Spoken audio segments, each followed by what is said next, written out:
개별 의원의 거취를 두고 국회가 굉장히 그 다양한 셈법을 갖고 있는 상황인데요.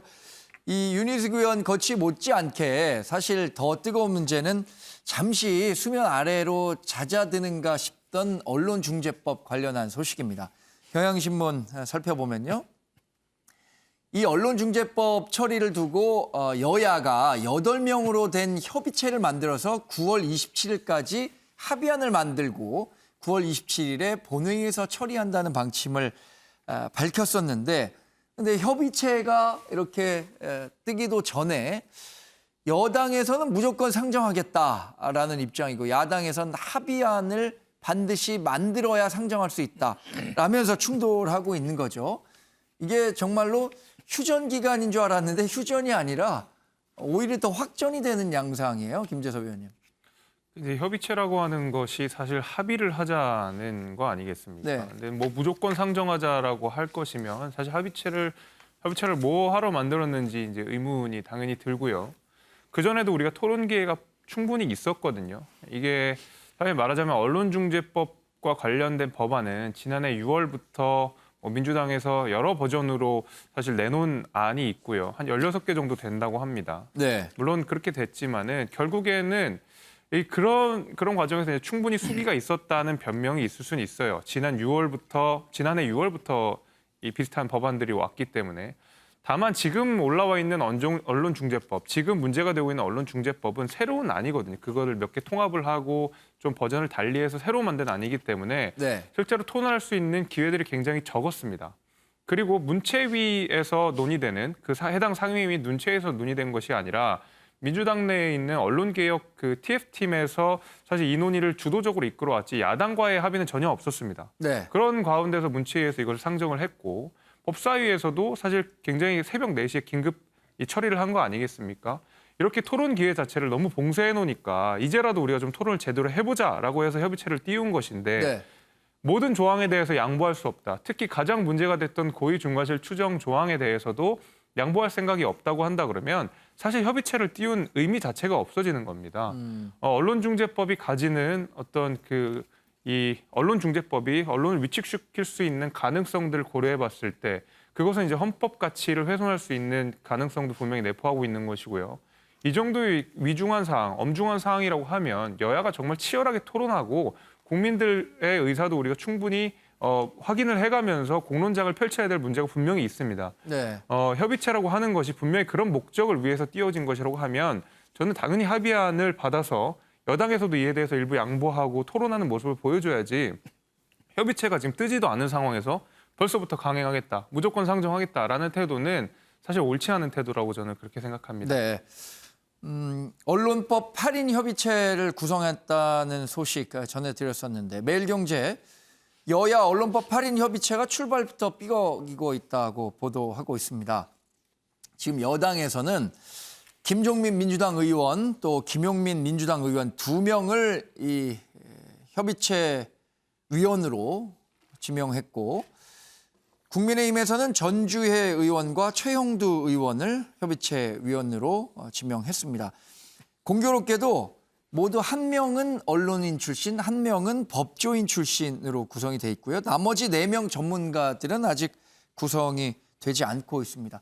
윤영걸 대표님, 뭐 언론에 오래 계셨었으니까 현재 논의되는 그 언론중재법과 관련해서도 더 관심 있게 보셨을 것 같은데 만약에 이 협의체 안에 대표님이 들어가신다면 어떤 의견 내놓으시겠어요? 완전히 다 바꿔라. 처음부터 다시 시작하자. 이거는 예. 뭐 한두 자 고친다고 될 일이 아닙니다. 예. 가장 독소 조항이 징벌적 손해배상 5배 예. 이상 물리잖아요. 네. 그리고 또 하나는 고의중과실 추정하는 거. 웬만하면 고의중과실을 언론사에서 책임을 물어요. 예. 그러니까 언론사에서 그걸 증명하다 보면은 취재원이 다 노출되는 거예요. 그러니까 취재하지 네. 말란 얘기죠. 또 하나는 열람 차단 청구권. 기존에 나왔던 기사들을 차단할 수 있는 거예요. 네. 그러니까 그동안의 게이트라든지 뭐 여러 가지 사건들 이런 사건들 이제 보도가 다 막혀지는 거죠. 그래서 저는 민주당이 지금 27일까지 여야가 합의해서 8인 협의체를 구성했는데 이거는 보여주기식이죠. 네. 면면을 보세요. 굉장히 민주당에서도 강경파잖아요. 네. 그러니까 협의하자는 내용은 없어요. 지금 물론 뭐 쟁점은 27일 날 합의 안 돼도 무조건 상정하느냐. 상정하면 민주당이 다수로 밀어붙이겠죠. 또 하나는 언론개혁 이번에 중재법하고 다른 공영방송 방송에 관한 것까지 해서 패키지로 하느냐. 예. 뭐 또 하나는 5배 징벌법 손해배상 그걸 없애느냐 그대로 가느냐 뭐 이런 정도가 지금 쟁점이긴 한데 네. 저는 한두 개 없앤다고 될 일이 아니고 제가 보기에는 악법 중에 악법이거든요. 예. 우리나라 민주주의가 무너지는 법이에요. 네. 이 어떻게 민주주의는 무너지는가 책을 보면은 민주주의를 유지하는 4가지 축 중에 제일 중요한 게 언론의 자유거든요. 네. 이 언론의 자유를 없애는 거예요. 언론에다 재갈 물리고 언론 너희들 망하게 할 수 있어. 기자들 너희 집안 풍지박산 낼 수 있어.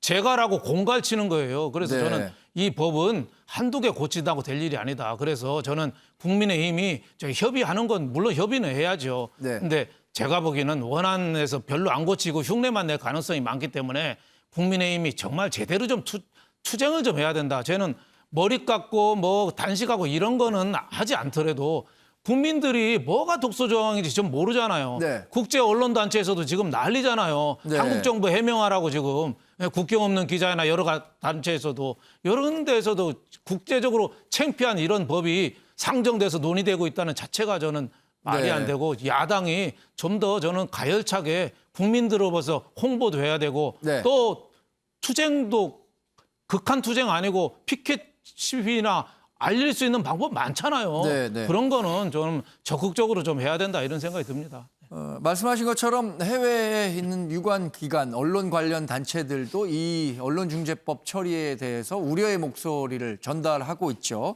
조선일보 기사를 보면 유엔의 인권사무소가 우리나라의 언론법 관련해서 우려한다는 뜻을 전달한 공문을 보내왔는데 그러면서 의원들과 좀 공유해달라 이렇게 요청을 했는데 민주당이 아직 해당 공문을 의원들에게 회람시키지 않은 것으로 나타났다라고 보도를 하고 있습니다.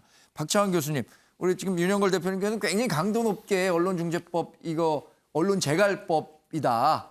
완전히 처음부터 다시 검토해야 된다라고 얘기를 했는데 이렇게 걱정하는 분들도 꽤 많다는 건 알고 있을 거 아닙니까? 민주당 내에서도. 그렇죠. 민주당도 뭐 언론의 자유 위축에 대해서 우려하는 목소리를 모르는 건 아닙니다.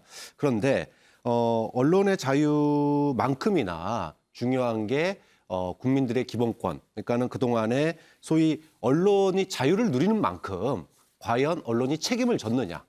가짜 뉴스나 그다음에 뭐 제목 장사 뭐 그러다 보니까 언론에 대한 국민들의 신뢰가 사실 바닥인 지가 오래됐거든요. 이런 네. 부분들에 대해서도 언론 개혁이 필요하다는 게 민주당의 입장인데 일단 민주당은 좀 곤란한 상황이에요.